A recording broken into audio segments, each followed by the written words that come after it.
आपके विचार से मैं क्या कर रहा हूं? आप कहेंगे मैं दीपक जला रहा हूं, सही। किंतु प्रश्न ये उठता है कि क्या मैंने आपसे कहा कि ये दीपक है? नहीं। क्या इस दीपक ने स्वयं अपना परिचय आपको दिया? नहीं। फिर आपने कैसे जाना कि ये दीपक है? उत्तर है प्रकाश, जो स्वयं जल कर अंधकार में संसार को राह दिखाए, वो दीपक है। जो निराशा में आशा की ज्योत दिखाए, वो दीपक है। दूसरी ओर सर्प है, जो दिखे नहीं, बस फुफकार दे तो लोग भयभीत हो जाते हैं। अर्थात व्यक्ति का परिचय उसके कर्मों से मिलता है, इसलिए आपको ये बताने की आवश्यकता नहीं कि आप कौन हैं। ये आपके कर्म ही निश्चित करेंगे कि लोग आपसे दीपक समझकर प्रेम करेंगे या सर्प समझकर भयभीत रहेंगे। राधे राधे। समय कितना विचित्र होता है। समय हमारे साथ हो तो हम स्वयं को राजा मान लेते हैं। वही समय यदि विरुद्ध हो जाए तो रंक बनने में समय नहीं लगता। इसलिए मनुष्य की एक आदत होती, बुरे समय के लिए कुछ बचा कर रखता है। संबंधी, मित्र बुरे समय में साथ छोड़ देते हैं। यश, मान बुरे समय में चला जाता है। तो व्यक्ति सोचता है क्यों ना धन संचय कर। धन का तो कोई मन नहीं होता जो समय आने पर बदल जाए। संसार कहता है कि धन का संचयन करते रहो, बुरे समय में काम आएगा ही। मैं कहता हूं शुभ कर्म करते रहो, आनंदित रहो, स्वयं पर और ईश्वर पर विश्वास रखो, बुरा समय कभी आएगा ही नहीं। राधे राधे।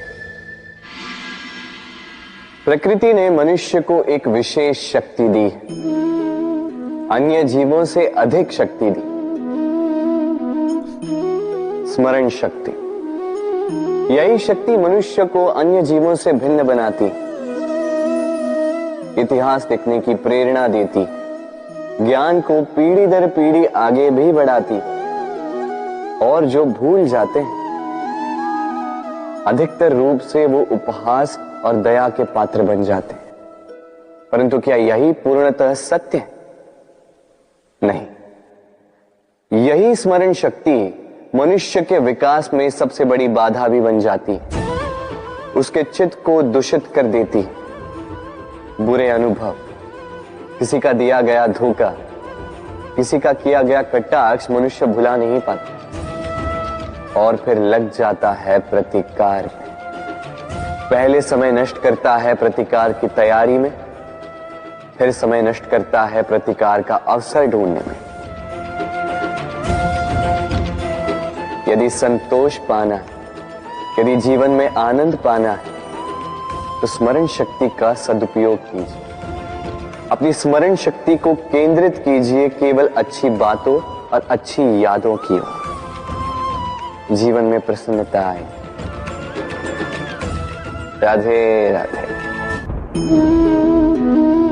मनुष्य अपने परिवार के लिए क्या कुछ नहीं करता, दिन रात परिश्रम करता है ताकि अपने परिवार की आवश्यकता पूर्ति के लिए धन कमा सके।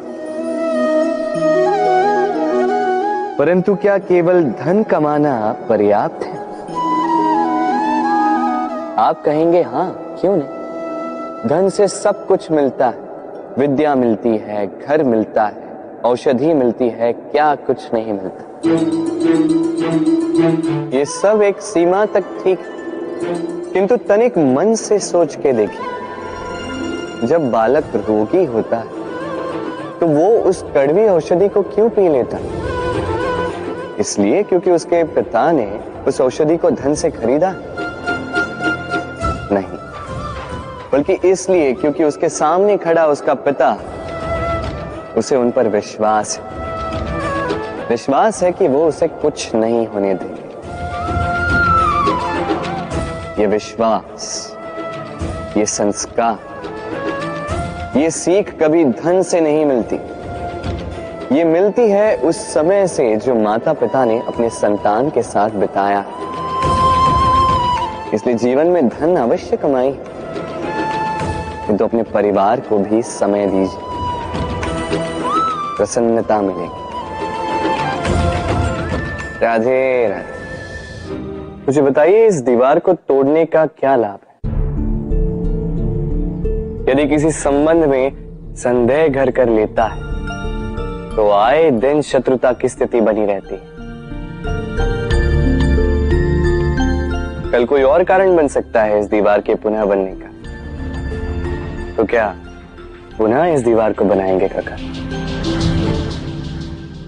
संबंध की पवित्रता वैसी होनी चाहिए जैसे एक माता और संतान के प्रेम में होती है, निश्चल, निर्दोष, कि बात केवल रूठने मनाने तक ही सीमित रहे।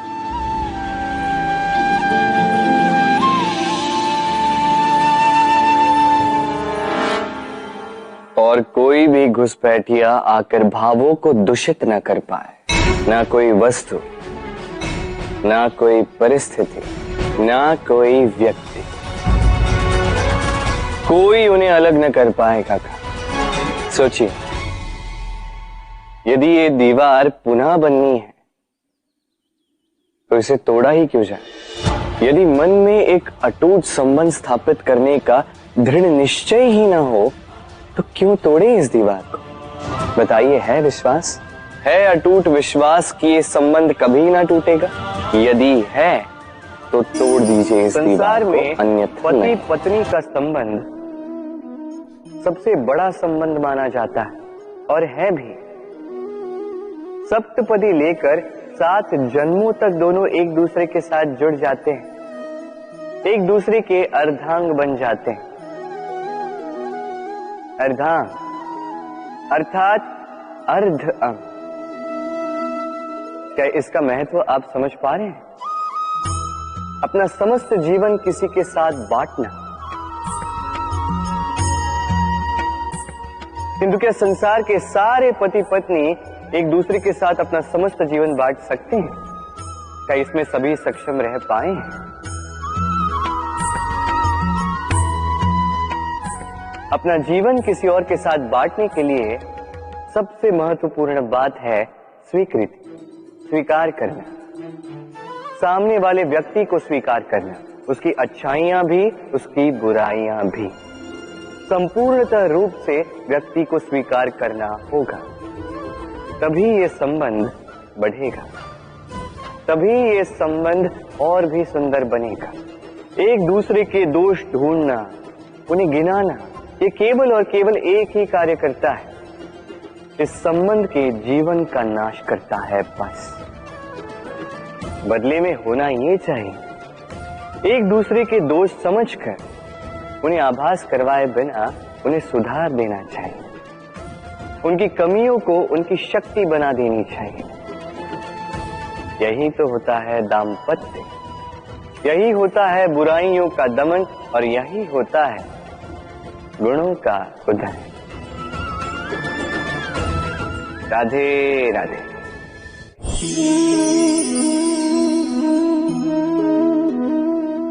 कंकड़ इतना छोटा सा कि उंगली पर आ जाए, किंतु सोचिए यदि यही कंकड़ आंख में लग जाए तो कितनी बड़ी समस्या बन जाता है।